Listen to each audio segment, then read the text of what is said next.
Hello friends, welcome to GK India. आज के इस वीडियो में बताने वाला हूँ बीएसएससी प्रथम इंटर स्तरीय बहाली 2014 से संबंधित महत्वपूर्ण अपडेट के बारे में। अर्थात इस वीडियो में मैं बताऊंगा बीएसएससी अभ्यर्थियों का ज्वाइनिंग कब होगा, होम डिस्ट्रिक्ट किसे मिलेगा किसे नहीं मिलेगा, स्कोर कार्ड कब जारी होगा, कौन कौन सा डॉक्यूमेंट मतलब बीएसएससी के अभ्यर्थियों को अभी से तैयार रखना चाहिए। और अगले वीडियो में मैं बताने वाला हूँ कि विभागीय नोटिस कहाँ से मिलेगा, साथ ही आगे क्या क्या प्रोसेस होने वाला है, इन सभी बातों के बारे में नेक्स्ट वीडियो में बताऊंगा।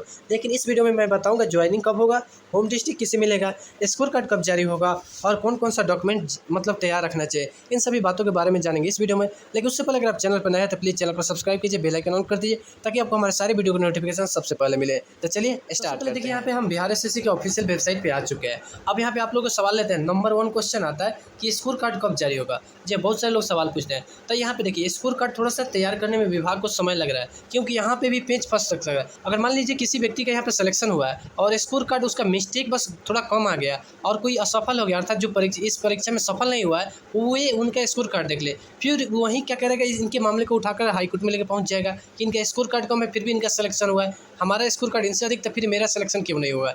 तो इस सबको थोड़ा सावधानी रखकर मेरिट मतलब स्कोर कार्ड तैयार करना पड़ता है। अगर इसमें थोड़ा भी मिस्टेक हुआ और गलत पाया गया ना तो इससे विवाद क्या होगा कि हाई कोर्ट में पहुंच जाएगा, फिर मामला यहाँ पे बहुत पेचीदा हो जाएगा। इसलिए यहाँ पे विभाग थोड़ा सा सावधानी बरत रहा है और स्कोर कार्ड जैसे ही विभाग पूरा कंप्लीट तैयारी कर लेगा उसके बाद यहाँ पे जारी कर देगा। अब यहाँ पे बात करें इस वेबसाइट के बारे में। बेसिकली इस वेबसाइट का मेन काम रह गया है स्कोर कार्ड जारी करना। इसके अलावा थोड़ा बहुत और सूचना जारी कर देगा, लेकिन अब इस वेबसाइट का आप लोगों का यहाँ पे कोई खास काम नहीं है। अब आप सभी का अपना मेन काम अपने अपने ऑफिशियल वेबसाइट को देखना है, अर्थात अपने विभाग के ऑफिशियल वेबसाइट को देखना है। वो कैसे देखना है बहुत सारे लोगों को नहीं आता है, तो उसके बारे में मैं नेक्स्ट वीडियो में बताने वाला कि कैसे आप अपने विभाग का ऑफिशियल वेबसाइट देखेंगे। उसमें आपको बताऊंगा हर विभाग का। जैसे मान लीजिए अगर आप पर्यावरण एवं वन विभाग में निम्न वर्गीय लिपिक के पद पर चयनित हुए तो आपको पर्यावरण विभाग के वेबसाइट पर जाकर चेक करते रहना है। यानी कहने का मतलब हो गया अब इस वेबसाइट से सिर्फ स्कोर कार्ड आप चेक कर सकते हैं, इसके अलावा इस वेबसाइट का कोई खास काम नहीं है। अब इस वेबसाइट का कोई खास काम क्यों नहीं है इसका रीजन जान लीजिए। क्योंकि ये बस जो होता है ना वेबसाइट अर्थात बिहार एसएससी है, इस सिर्फ बहाली का काम करता है।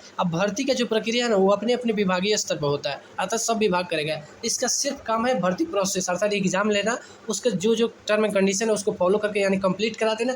अभी बहाली जो करेंगे ना मतलब भर्ती जो करेंगे अब सब अपने अपने विभागीय स्तर पे सारा होने वाला है। अब हम बात करेंगे यहाँ पे किस किस विभाग को होम डिस्ट्रिक्ट मिलेगा। बहुत सारे लोग यहाँ पे कह रहे हैं, मैं बता दूं होम डिस्ट्रिक्ट उन्हीं लोग को मिलेगा, खासतौर से महिला और दिव्यांग श्रेणी के जो है उन्हीं लोग को होम डिस्ट्रिक्ट मिलेगा। लेकिन यहाँ पे भी ध्यान देना है, होम डिस्ट्रिक्ट अगर मान लीजिए उस जिला में कुछ सीट ही नहीं खाली है, जैसे शेखपुरा बहुत छोटा सा जिला हो गया, शिवहर बहुत छोटा सा जिला, वहाँ पे सीट ही नहीं खाली है तो कैसे मिलेगा, इस बात पर भी निर्भर करता है। अब यहाँ पे पूरी तरह से ये विभाग पर डिपेंड करता है कि कहाँ पे सीट खाली है कहाँ पे नहीं खाली है। अगर खाली है तो वहाँ पे मिलेगा, लेकिन 90% महिलाओं की संभावना है कि उसको होम डिस्ट्रिक्ट ही मिलेगा, ठीक है। लेकिन हाँ अगर कोई सचिवालय के पद पर है तो पटना जिला को छोड़कर, जी अगर कोई सचिवालय के पद पर है तो ये नहीं कि मुझे होम डिस्ट्रिक्ट में नहीं, उसको पटना में ही मिलेगा, क्योंकि सचिवालय पटना में तो पटना में ही मिलेगा। पटना जिला के है तो उसको तो अपना होम डिस्ट्रिक्ट है, लेकिन अदर किसी भी जिला से है पटना को छोड़कर तो उसका होम डिस्ट्रिक्ट नहीं मिले, इसमें कोई शंका नहीं होना चाहिए। अब मान लीजिए पर्यावरण एवं वन विभाग है तो हो सकता है अगर सीटों की संख्या आप ही के जिले में खाली हो और आप ही का सिलेक्शन हुआ है तो वहाँ पे तो देना उसकी मजबूरी है। जैसे बहुत सारे विभाग में 1-2 ही है,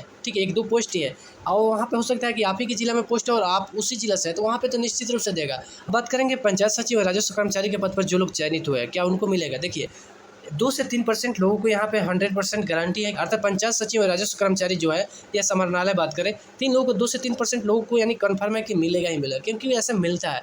बाकी लोगों को गारंटी नहीं है। हाँ इस पर भी निर्भर करता है सीटों की संख्या, जहाँ पे सीट खाली होंगे। अगर मान लीजिए आपके जिले में सीटों की संख्या अधिक है खाली है तो वहाँ पे करेंगे दे सकता है, लेकिन इसमें ज़्यादातर पुरुष अभ्यर्थियों को नहीं मिलने की संभावना है, महिला अभ्यर्थियों की ज़्यादा मतलब प्रबल संभावना है। लेकिन अगर पुरुष अभ्यर्थियों की बात करें तो अगर सीटों की संख्या अधिक खाली है, पुरुषों की ही सीट खाली है तो वहाँ पे निश्चित रूप से दिया जाएगा। लेकिन इसमें भी विभिन्न तरह की सावधानी बरता जाएगा, उसके बाद ही दिया जाएगा। अगर इसमें सावधानी की बात करें तो जैसे कि आप जानते हैं कि 2014 में ये फॉर्म अप्लाई हुआ था, तो 2014 में जब फॉर्म अप्लाई हुआ था तो उसमें एनसीएल का उल्लेख नहीं था, लेकिन वर्तमान समय में एनसीएल मांगा गया। इसी तरह बहुत सारे ऐसे विभाग थे, लेकिन बहुत सारे विभाग में तो कंप्यूटर या टाइपिंग मांगा गया था, लेकिन कुछ विभाग ऐसे भी थे जिसमें टाइपिंग उल्लेख नहीं था, लेकिन वर्तमान समय में टाइपिंग मांगा गया है।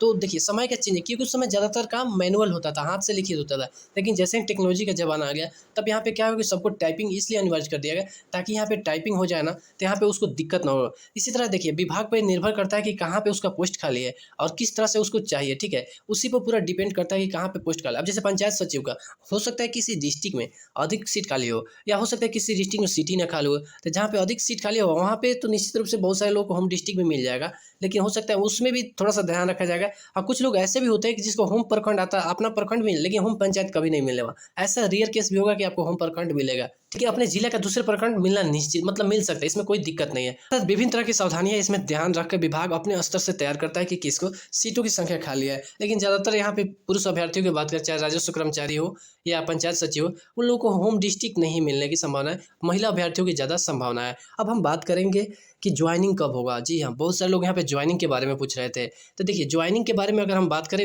सबसे पहले हम बात करते हैं राजस्व कर्मचारी के पद के बारे में। कि बिहार में राजस्व एवं भूमि सुधार विभाग के मंत्री है रामसूरत राय, ठीक है। उन्होंने ऐलान किया है कि जुलाई के अंतिम सप्ताह तक सभी अंचल कार्यालयों में राजस्व कर्मचारियों को तैनात कर दिया जाएगा। अर्थात जुलाई के लास्ट तक मतलब यहाँ पे हो जाएगा। अब अन्य विभाग के बारे में बात करते हैं। देखिए, अब यहाँ पे सबका एक समय नहीं होने वाला है। जैसा जैसा जो विभाग जैसे जैसे अपना प्रोसेस कंप्लीट करेगा, वैसे वैसे तैनाती करते जाएगा। जैसे राजस्व कर्मचारी हुआ, अगर मान लीजिए जुलाई के अंत तक हो जाता है, ठीक है। अब यहाँ पे आप स्क्रीन पर देख भी रहे होंगे, ठीक है। यहाँ पे ऑफिशियल जो उन्होंने दिया था, ये पेपर में नोटिस भी जारी थी, इसके बारे में मैंने पहले भी बताया था। अर्थात यहाँ पे राजस्व कर्मचारी के बारे में तो स्पष्ट हो रहा है कि जुलाई के अंतिम सप्ताह तक यहाँ पे उन लोगों का ज्वाइनिंग हो जाएगा। पंचायत सचिव के बारे में अभी कोई नोटिस नहीं आया है। इसका नोटिस आप लोग कैसे चेक करना है, इसके बारे में मैं बता दूंगा कल। आप अपने स्तर से भी चेक कर सकते हैं, नहीं तो हम तो हमेशा चेक करके आप लोगों को बताते रहेंगे। अब हम बात करेंगे कि कौन कौन सा डॉक्यूमेंट तैयार रखना चाहिए। जी हाँ, बहुत सारे लोगों को कन्फ्यूजन है कि डॉक्यूमेंट कौन सा तैयार रखना चाहिए। तो इसके बारे में मैं बता दूं, डॉक्यूमेंट ऑलरेडी आप सभी के पास है, जो जो मांगा गया था मेल। लेकिन इसमें से कुछ डॉक्यूमेंट, जैसे यहाँ पे आचरण अर्थात चरित्र प्रमाण पत्र हो गया, तो यहाँ पे देखिए, जब इसका विज्ञप्ति जारी होगा ना, अर्थात यहाँ पे विभाग बोलेगा कि कौन का कैसे किस फॉर्मेट में बनवाना है, तब बनवाएंगे तो बेस्ट रहेगा। क्योंकि अभी बनवा लेंगे, अब विभाग का कुछ फॉर्मेट अलग है, फिर आपको वहाँ पे भी बनवाना होगा, फिर परेशानी झेलने की क्या हो सकता है। इससे अच्छा है कि थोड़ा सा वेट कर लीजिए। जैसे ही विभाग का प्रपत्र मिल जाएगा, अर्थात बताएगा किस प्रारूप में बनवाना है, उसी आधार पर बनवाएंगे, इसलिए घबराने की जरूरत नहीं है। इसके अलावा बात करें हम अदर डॉक्यूमेंट के बारे में, तो आप लोगों का कुछ ही समय पहले काउंसलिंग हुआ है, ठीक है। तो सबके पास ऑलरेडी डॉक्यूमेंट है, और जिनका नहीं था, जैसे NCL, उन सभी का अभी विभाग ने बनवा ही दिया है, तो इसमें अब घबराने की बात नहीं है। इसके अलावा अगर कोई डॉक्यूमेंट मांगा जाता है, तो वहाँ पे जैसा निर्देश दिया जाएगा वैसे बनवाना होगा। इसलिए आप लोगों को घबराने की आवश्यकता नहीं है, क्योंकि जैसा निर्देश दिया जाएगा वैसे बनवाएंगे तो कोई परेशानी भी नहीं होगा, क्योंकि यहाँ पे विभाग भी टाइम देगा सब।